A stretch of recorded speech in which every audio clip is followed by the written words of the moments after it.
तुम्ही कुठल्याही सिच्युएशनमध्ये जिथे तुम्हाला स्टक वाटतंय, जिथे तुम्हाला त्या सिच्युएशनमधून तुम्ही बाहेर येऊ शकत नाही आहात असं वाटतंय, तुम्हाला नेमकं तुमच्यासोबत काय होतंय असं वाटतंय, त्यावेळेस एक प्रश्न, जोपर्यंत त्या प्रश्नाचं मूळ निघत नाही, मग तो प्रश्न 5 वेळा विचारा.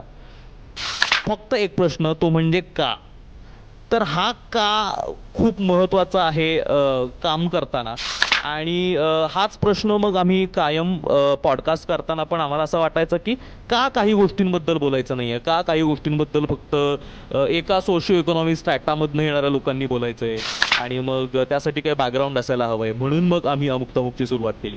आपण बिझनेसबद्दल पण बोललो. एक सगळ्यात महत्त्वाची गोष्ट, डिजिटल कॉन्टेंट क्रिएशनकडे येताना लोक ज्यावेळेस विचार करतात की करून बघूया, आवडेल, जमलं तर बघू, 4 रील्स टाकू, एक रील व्हायरल जाईल, लोक मला ओळखायला लागतील आणि त्याच्यानंतर मी सक्सेसफुल होईल, याच पॅरामीटर्सवरती लोक काम करतात. आणि मला वाटतं सगळ्यात मोठा प्रॉब्लेम तो आहे.